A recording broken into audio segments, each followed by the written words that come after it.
AutoLine Daily is brought to you by Borg Warner, feel good about driving.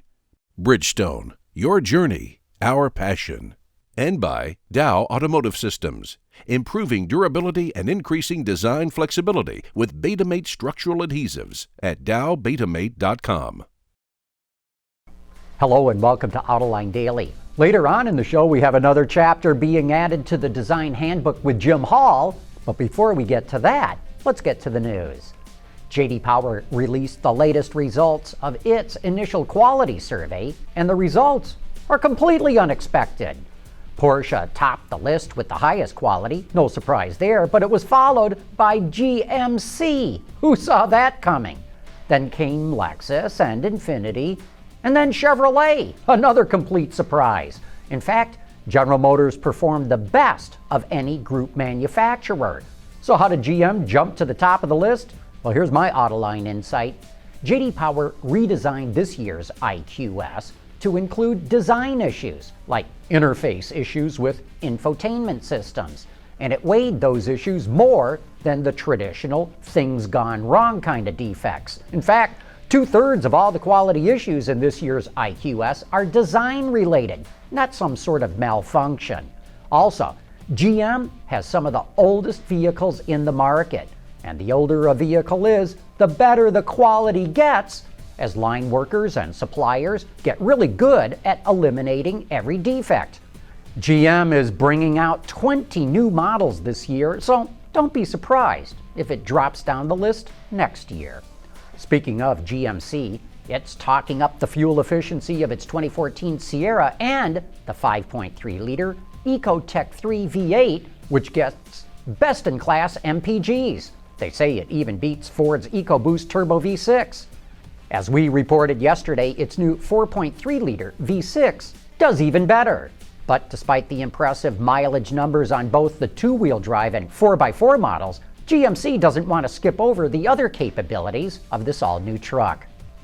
We wanted to communicate the fuel economy of the 4.3, but also emphasize the total package, which includes the capabilities that this 4.3 V6 offers, because we know that consumers today really want to buy a V6, but it's got to be capable. And hence the emphasis on 7,200 pounds of trailering capability and over 2,100 pounds of payload. So it's a real truck, and it's a real truck engine, in addition to the great fuel economy that we announced today. By the way, the brand will be adding a third engine to the mix this fall with its 6.2-liter EcoTech 3, which they say will be the most powerful engine offered on any light-duty pickup. Renault just introduced the all-new version of its Koleos SUV at the Buenos Aires Motor Show. If it looks a little familiar, that's because it's Renault's version of the Nissan Rogue. But Renault did a good job of differentiating the two vehicles, and the front end features Renault's new design direction. The Koleos is available in two-wheel or four-wheel drive versions. It's equipped with Renault's new infotainment system called R-Link that includes a 7-inch touchscreen display. And new safety features include blind spot warning and a rear view camera. Honda is about to add another Accord hybrid to its lineup. It gets some unique parts like the blue accented grille and light lenses, the rear deck lid spoiler, and the wheel design.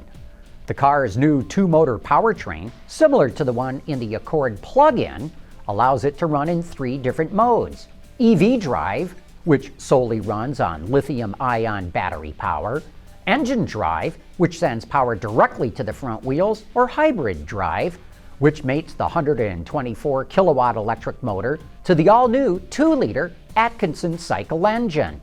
Honda expects the Accord hybrid to get EPA ratings of 49 miles per gallon city and 45 freeway. This will be the company's second hybrid assembled in the U.S. and the first at its Marysville, Ohio plant. There are reports all over the web that Chrysler might be dropping the Dodge Caravan minivan. Actually, that shouldn't surprise anyone. Sergio admitted they were looking at doing that 3 years ago. Even so, rumors are rampant that the company is going to drop the Dodge brand. Well, here's why I think those rumors are started by people who don't know what they're talking about. The Dodge brand accounts for most of the Chrysler Group sales. Dodge handily outsells Jeep, Ram, and Chrysler. Also, Dodge sales are up 23% this year. The Chrysler brand and Jeep are actually down. The Chrysler brand only has 3 models, the 200, 300, and Town and Country. The Dodge brand has 7 models. So even when they drop the Caravan, it's still going to have twice as many models as Chrysler. And that's why these rumors about the Dodge brand going away don't make any sense to me.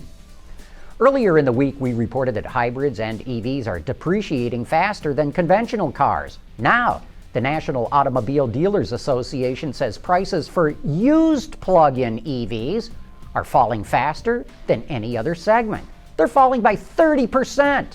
As a percentage of its MSRP, the Chevy Volt lost over half of its value, while the Nissan Leaf only retained 42% of its.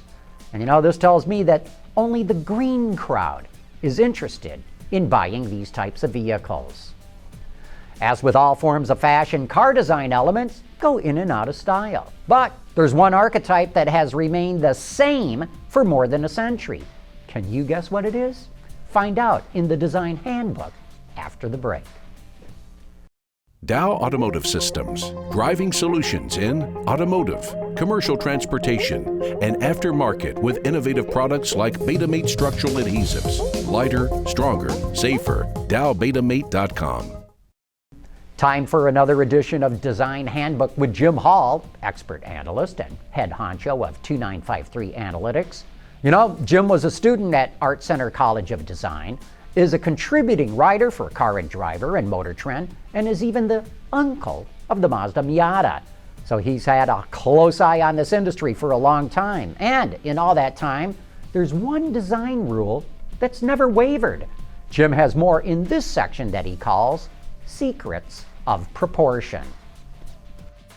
Most designers subscribe to the concept of proportion being everything on a car. And for most cars, proportion has been evolutionary. From small cars to honking luxury sedans, there's always been a fashion element to their proportions. Long overhangs, short roof, low uppers, vertical uppers. They've all been in and out of style numerous times on mainstream cars. But there's one vehicle type that refuses to evolve: the proportion of a sports car. Proportions on sports cars have remained amazingly consistent for well over a century. Back in 1905, a company called American Underslung started building cars that visually stood out from other early automobiles. This was a result of the chassis and frame actually hung under the front and rear axles rather than placed atop them. Additionally, the engine and transmission were positioned down well between the frame rails, again, instead of being perched on top. This architecture, along with 40-inch wheels, double dubs, gave the American Underslung, especially the 2-passenger Roadster, a decidedly sporty profile. After the American Underslung, several sporting cars of the early 1900s, the Mercer Raceabout and Stutz Series A Bearcat Roadster most notably, were little more than engine stands with wheels and seats. Visually, they were dominated by their engine mass, spoke wheels, and 2 seats positioned almost on top of the rear axle. This was the beginning of the long hood, short trunk proportion that defines sports cars to this very day. With what we consider sports cars starting exclusively as open vehicles, the whole idea of upper mass was a non-issue. But with the onset of streamlining in the 1930s, closed sports cars started to appear. Like their predecessors, a long hood telegraphed the car was of a serious sporting nature. And without exception, the roofs of these early examples were low, very low, and placed far, far back in the car. This is how the long hood, low roofline became synonymous with sports cars as well. In the 1960s, when mid-engine configurations were starting to appear in production cars, the influence of traditional sports car proportion continued beyond reason. And this is no better illustrated than the Lamborghini P400 Miura. The transverse V12 2-seat coupe debuted at the 1966 Geneva Auto Show to rave reviews. And while the Miura was incredibly distinctive, in side profile it had a long, one-piece tilt-up hood and fender assembly that concealed little more than the car's suspension, fuel tank, radiator, and a spare tire. The Miura could have ignored the long hood idiom, and it didn't. The world is a better place for it, too.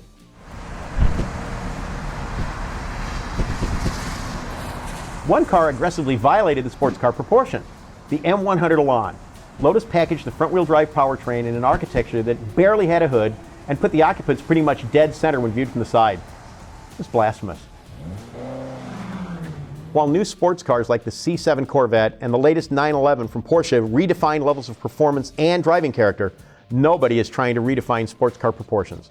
And that, in my far from humble opinion, is a very, very good thing.